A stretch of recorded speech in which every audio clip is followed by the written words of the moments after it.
because this is pretty brutal. Anyway, on with it. For those that don't know me, I'm Stefan, one of Adam's best men. For those that do, don't say anything. I've always been around to keep Adam fairly level-headed and grounded. So much so that I've noticed he's come up with a nickname for me. He's Anchor. Over the years, I've often heard him call after me saying, "Thanks, Steph, you anchor." Or, "You complete anchor." And sometimes, just quietly to himself, I still hear him, he says, "Steph, you utter anchor." No worries, pal. It's my pleasure.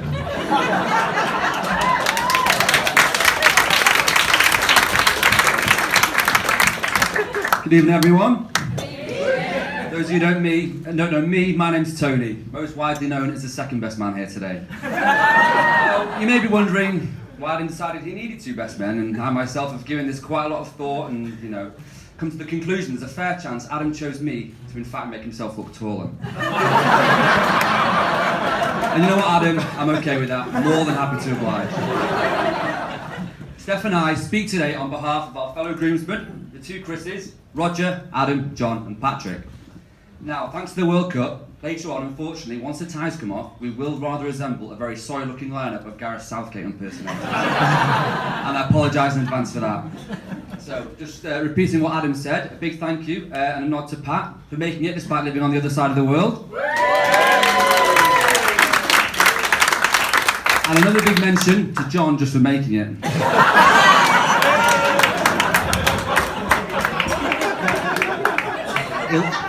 In all honesty though, Adam is one of the most reliable, honest, loyal, brave... Is that... Sorry mate, I'm really struggling reading your writing here.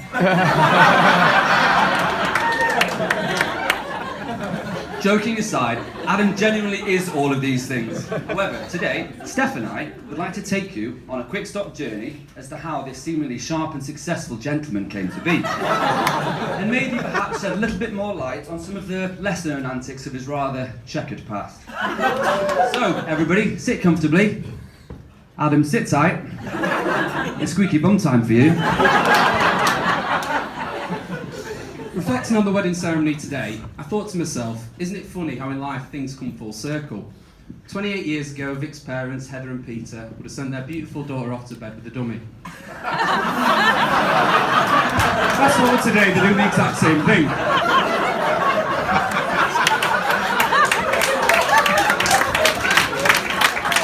Albeit a much hairier dummy. And Adam, if you think being referred to as a hairy dummy is as bad as it gets, you're sadly mistaken. Both myself and Tony first met Adam through our local football team, Stefan United. Now for those, we were really shit. For those that aren't aware, the Hale Barnes United team was managed by Adam's dad, Martin. And giving up your Friday nights for training and every Sunday and taking all the shit a group of teenage boys can hurl at you was a massive sacrifice. I just want to say again, big thank you to you, Martin. I'm hoping that's cash in the bank for what's to come now. Martin ran the team for an incredible 12 years. He was the longest serving manager in the league. The Alex Ferguson of the Altrincham and South Trafford Leagues. Although we think Ron Atkinson might be a more suitable comparison.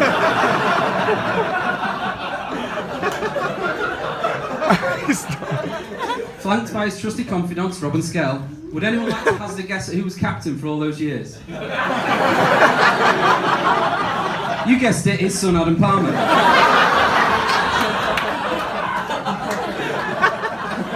In fairness, he did deserve it. He was Mr. Consistent week in, week out. Though I'm not sure he deserved the 12 Managers Player of the Year award. We'd be the first to admit that we weren't the greatest of teams. Genuinely, our proudest achievement was we were the first Hale Barnes age group never to be relegated. Though we not so much as flirted with relegation each year, more danced aggressively and thrust ourselves all over it. Common tactics were heard being shouted helpfully from the touchline, such as, "Pass it to Sam, just pass it to Sam. You're still in this at 4-0, lads." And the old favourite, "Just fucking clear it." Apologies. The low point for me came on a Friday night training session where at the age of 16, Martin set about to overcome his team's inability to clear the ball from our own penalty area. by arranging half an hour of kicking practice. That's right, 30 minutes of kicking the ball as hard as you can. Now, if you've ever played with a toddler in the garden and said something like, "Come on, kick it to me," that's basically what it was, but on a grand scale, with Adam, myself and 20 other lads as toddlers. Adam kicked the ball the furthest or the highest, I can't remember, and he was the winner. Although, if we're being honest, there were no winners that night. Okay, so now taking you back to our secondary school days at St Ambrose College in the early 2000s. This was a long time before video streaming sites and where DVDs still reigned supreme. Now Adam, a budding entrepreneur and the year's very own Del Boy, saw this as an opportunity to make himself a bit of money. With his sound knowledge of computers and being the Palmer's live-in resident IT technician, Adam went about becoming the school's go-to man for all the latest blockbuster hits. Gladiator, Snatch, Castaway, he had them all. His 3 for £10 range was simply legendary. And life had never been better. We used to await his Film of the Week announcement every Friday with bated breath. It was a true success story and paved the way for greater things to come. However, as he attempted to grow to meet the increasing demand, Adam decided to branch out into some more exotic genres.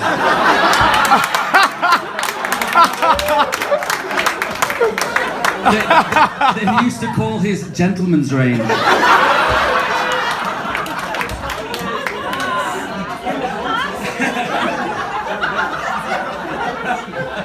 Debuting such titles as American Booty, Goodwill Humping, Pulp Friction, as well as Tino's favourite, The Ass Master Part 6.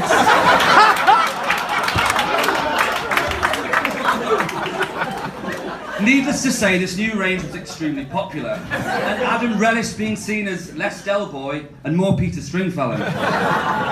Life was good and money was made. Fortunately, Adam eventually did see the error of his ways and decided to put his budding empire into liquidation, albeit with a little pressure from the older DVD racket kingpins in the school playground. But he thought, what can I do with all this surplus stock? As luck would have it, it just so happened on that very same day, Martin was heading to the tip. I was only too happy to oblige and take the whole lot off his hands.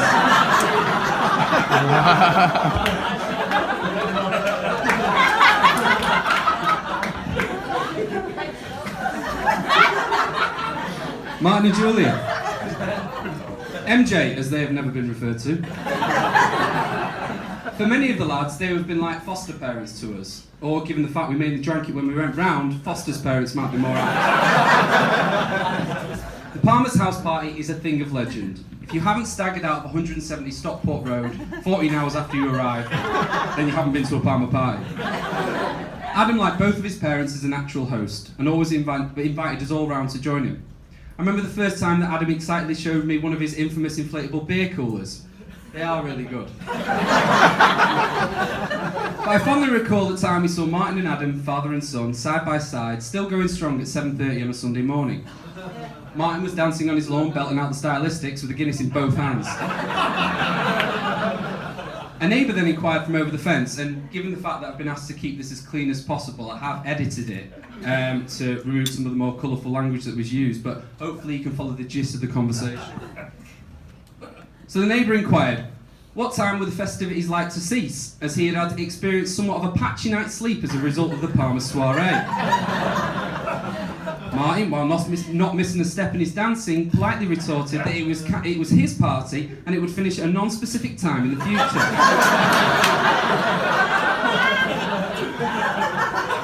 He then kindly reminded his neighbour that this was his private property on which he would do so as he wished. He suggested that maybe his neighbour spent more time focusing on cutting his lawn rather than casting judgment on the merriment going on over the fence.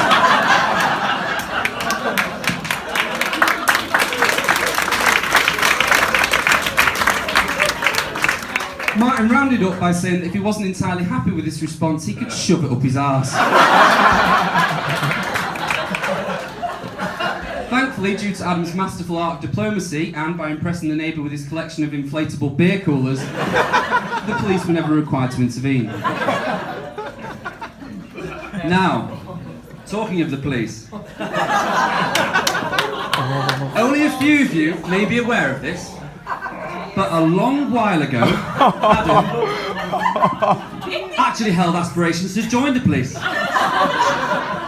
Now, you may be thinking to yourself, well, that doesn't surprise me too much. Adam, stand-up guy, honest, good moral compass. Now, I'll just ask you to reserve judgment on that until you've heard of the remainder of what myself and Steph have to say today. Anyway, Adam successfully went through several stages of the recruitment process, which we're distraught to hear resembled nothing like the Police Academy movies, but in the end, it was unsuccessful. Now, Adam didn't divulge as to what the reason was. However, a few of us have thought, and we did come to the conclusion that there's a fair chance that he may have scored lowly in the inclusion and diversity section of the interview. But we probably shouldn't speculate, that won't get us anywhere. So Adam dusted himself down and continued his pursuit in the chosen field to study criminology at university. Now, it was only on one night after 5 Jaeger bombs down that he'd said he in fact had no idea what he wanted to study at university, and it was a chance viewing of Robert Downey Jr.'s film Sherlock Holmes the night before the UCAS deadline is what swung it. Makes sense, it was a good film. Now, I myself stayed in the confines of Manchester for university. However, Adam, ever the fearless explorer, ventured over the Snake's Pass to Sheffield with a strong St Ambrose contingent in tow. Now, it was around this time a very unusual bond was formed. Now, a good number of you may or may not be aware of the film Napoleon Dynamite. Okay, for those of you that aren't, it's generally considered a bit of a cult classic. It centres around a 16-year-old boy from Idaho going about his daily school life with his best pal Pedro.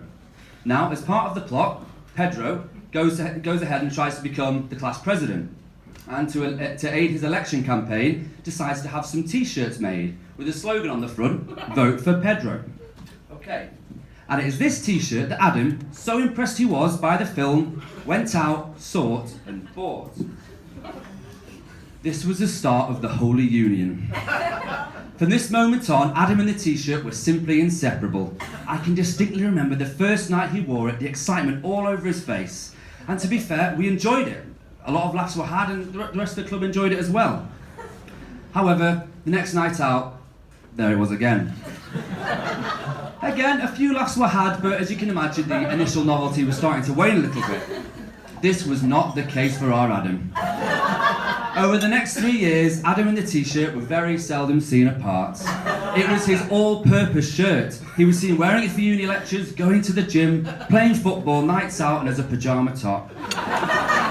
The years went by, and holes, worn fabric, curry, baked bean stains on it, gravy stains did nothing to dampen Adam's love for the t-shirt. Several attempts were made by housemates to throw it out in the trash, only for the next day, quite miraculously, Adam to be there wearing it. Now, in life, as often happens, all good things do come to an end, and sadly, the t-shirt's no longer with us. And you know what? A few of us have spoken. In hindsight, we do feel quite bad, you know? It was a very important shirt to you, and perhaps we never quite embraced it as much as we should. It was very important to you. So, what we thought is, today, the special day that it is, and how much it meant to you, it wouldn't quite feel right if the t-shirt just didn't feature in some way. So a few of us have clubbed together, and we bought you both a little gift.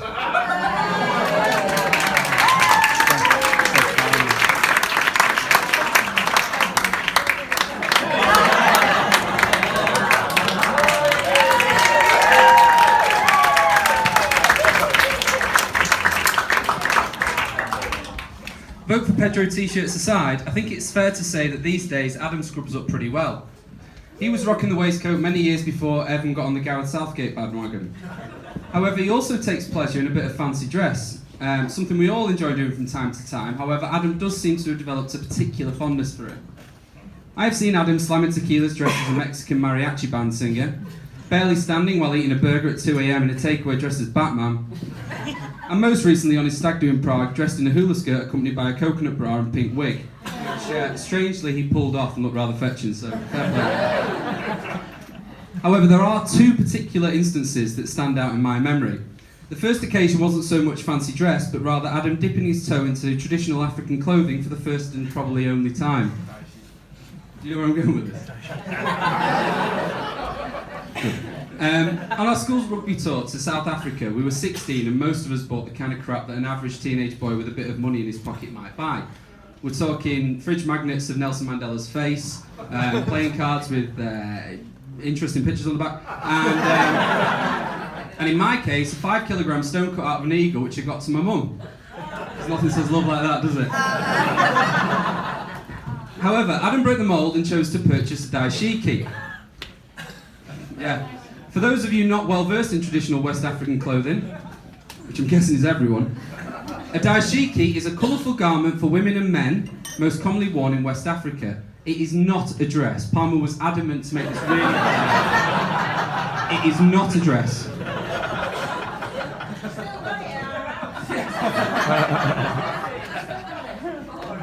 There are long and short variants, and due to the hot and humid climate in which they are worn, the dashiki is often worn on its own without any underwear. Adam embraced this tradition wholeheartedly. Whether relaxing at home or on a gentle stroll down to the co-op in the village, Adam could be seen in all his glory in his dashiki. The second occasion came on a night out for my birthday. Now, as my birthday is close to Halloween, I often use it as an excuse to get everyone to dress up and go into Manchester. And one year, 4 of us decided to go as the Beatles. Now, we rented the famous military suits as worn on the front cover of the Sgt. Pepper's album. Adam got the green one. We complimented the outfit with sunglasses and moustaches drawn on in eyeliner, because still at the age of 22, myself, Pat and Corn couldn't actually grow a real moustache. Stood together, we were instantly recognisable as the Fab Four. However, later on in the nightclub, we split from each other, and a few of the other clubgoers started to look at Adam with a somewhat bemused look. You see, because of his green army suit, short black hair and impressive moustache, Adam suddenly looked less like George Harrison and more like a Middle Eastern warlord. A stranger approached me and genuinely asked, "Is your mate come dressed as Saddam Hussein?" Another commented that it was rather callous and sadistic to attend a Halloween party dressed as Colonel Gaddafi. And thankfully we can show you that picture.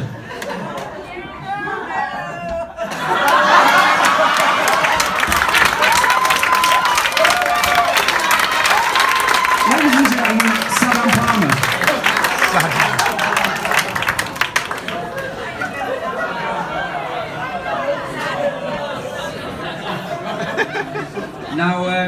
Now, as I mentioned earlier about Adam's entrepreneurial exploits in the school playground, it is clear that Adam does not miss out on an opportunity to make a little money when it arises. Adam has had a number of interesting jobs over the years, ranging from washing the pots at the City of Manchester Stadium to manning the sewing machines, albeit very competently, at the Cotton Traders factory in Altrincham. Adam is a versatile man. He has and will try his hand at anything. Now, one of the more intriguing jobs Adam managed to land himself consisted of him travelling around the various stadiums of Sheffield's regional leagues, commentating on games on behalf of a Chinese sports company. Now, as a university job goes, this was definitely a break from the mould of the usual job of working in a bar or handing out flyers. And you can imagine how intrigued all of us were to find out about it. And with Adam remaining tight-lipped about the details, you probably won't be surprised to imagine that our imaginations ran away with us a little bit. We envisaged a bright future for Adam in commentating, hosting flagship shows alongside ex-professionals. We saw him as the Orient's answer to Richard Keys. Well, there was no reason to believe otherwise. Adam, with his sound knowledge of lower league football, with his sharp presentation, likeable persona, it was a perfect fit. We genuinely thought it was going to happen. The weeks went by and off Adam went, commentating from Hunter's Bar to Rotherham, all seemingly going well. It was then that a couple of us decided we wanted to see Adam in action. So we turned up for one of his games completely unannounced. In we went and we spotted Adam on the halfway line. In we went and decided to sit a couple of rows behind him, making sure he didn't see us. And it was at this point that we actually overheard what he was saying, and rather than offering insightful commentary to the listening fans, Adam was simply sat there speaking onto the phone, repeating one of the following lines. Home attack, home goal, away attack, away goal. Now, how strange and a little uncreative you may be thinking. Now, it was only later on when we questioned Adam and he in fact opened up and said that rather than offering insightful commentary, he was just speaking to a single person on the other end of the phone, and it was for a Chinese sports betting company rather than just a sports company. And his commentary was allowing them to alter the odds a split second before the unsuspecting punters back in China. So in reality, Adam was in fact a very small cog in a large global network of a Chinese betting scandal.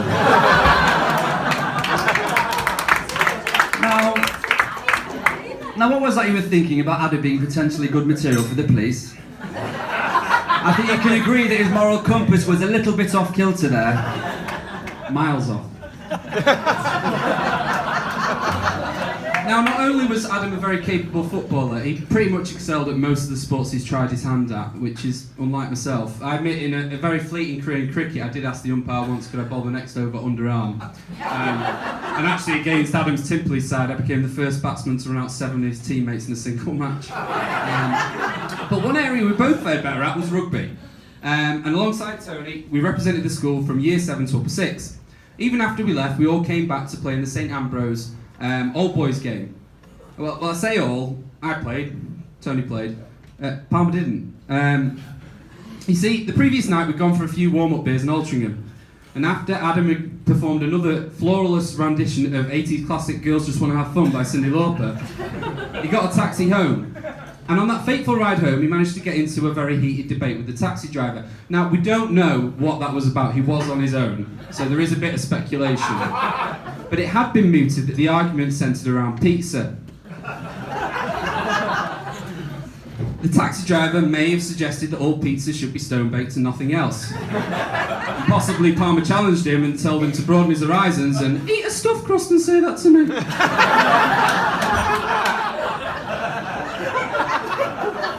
But the tipping point could have come when the discussions moved on to toppings. The taxi driver saying he preferred ham and pineapple, and Adam saying you cannot put fruit on a pizza, it's just plain wrong. Either way, whatever the argument was about, it culminated in an enraged Adam, momentarily thinking he was Jason Bourne, jumping headfirst out of the window of the moving taxi. The result was a broken bone in his right hand, but an unbroken belief in what makes good pizza. Now, once the bones had healed and university was done and dusted, Adam got to thinking about what to do next. Now, it was then that an opportunity arose with his current employer, Benchmark International. Adam was full of excitement for his new challenge and set about joining the company alongside probably half the room here today. Adam set about carving a successful career for himself, and credit where credit's due, he has done just that. As far as sales go, Adam could sell sand to the Arabs, or as he used to say, he could sell hammer to bar mitzvah. We had to warn him against using that one in work meetings. It's not okay, Adam, not okay. Fast forward a few years later, and as many as you'll probably know, and as Adam mentioned before, Benchmark's HQ in Bolton was a setting for the meeting of today's happy couple. Now, unfortunately, I never had the chance to work there, but from my several reliable sources, I have gained an understanding. Cheers, Rog. I would like you to imagine Adam as a young David Brent type character. Adam would casually wander around the office, cracking jokes and use any excuse he could to visit Vic's desk. Adam was simply smitten and set about wooing Vic. He had been known on several occasions to claim he was popping out for lunch to grab an egg sandwich, only to be spotted a short while later stepping sheepishly out of Tantastic. Which, for those of you who don't know, is Bolton's leading tanning centre. Those are the actions of a man who wanted to impress. And impress he certainly did. And luckily, all that hard work and tanning paid off, and here we are today. And he certainly looked...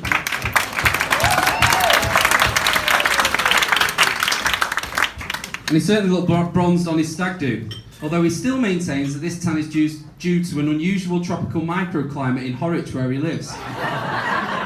which is bollocks.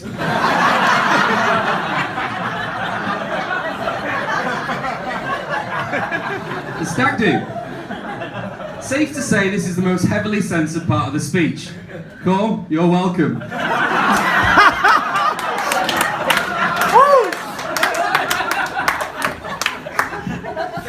As Adam is a natural... I could have used anyone's name there, so it's not that bad.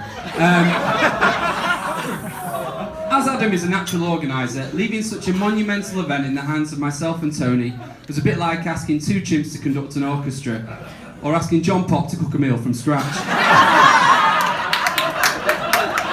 Adam was nervous about what we would come up with, really nervous. And coining one of his own favourite phrases, he was sweating like a gypsy with a mortgage.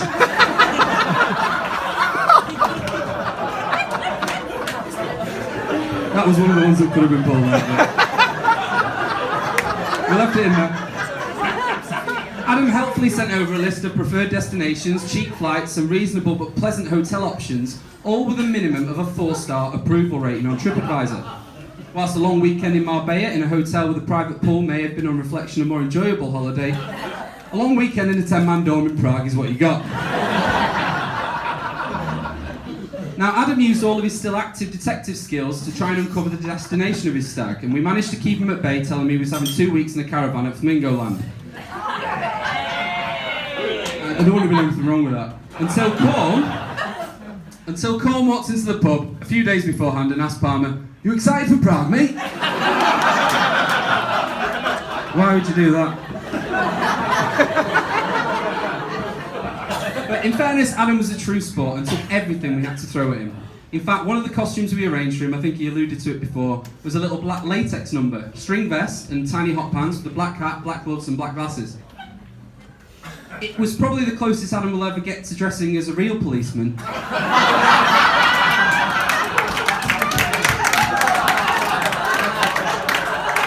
And I think this meant something to him on a deeper level.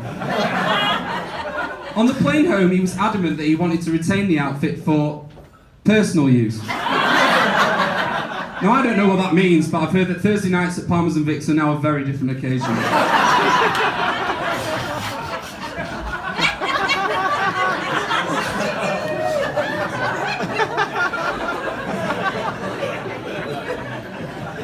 All joking aside now, I know I speak for my fellow groomsmen in saying how much genuine pride it gives us to be by your side here today on such a happy and momentous occasion.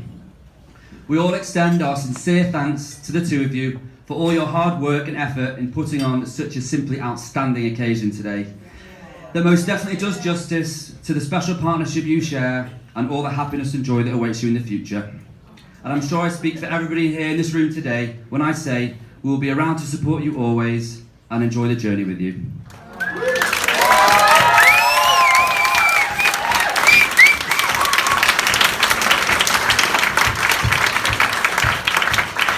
Adam, you are the most loyal, supportive and kindest person I've ever met. At those difficult moments in my life, you were always there by my side, and I really thank you from the bottom of my heart for that. Victoria, you know you found a diamond in Adam. If I'm fortunate enough to have children later on in life, and if they grow up to be half as sincere and as moral as you, Adam, I think I've done a pretty good job as a parent.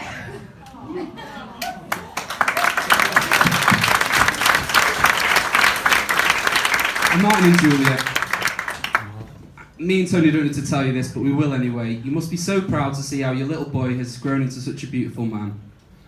And Adam, in Victoria, you have found you have found your soulmate. Someone as pure of heart as you, kind, generous and caring. And you love lovely Tony. Love is the emblem of eternity. It confounds all notion of time, blurs all memory of a beginning and all fear of an end. Love is the answer to everything, it is the only reason to do anything, and together with the love that you share for each other, you can achieve anything your hearts desire. So thank you for sitting through that, and I ask you to all be upstanding and join us in a toast to the bride and groom. Bride and groom!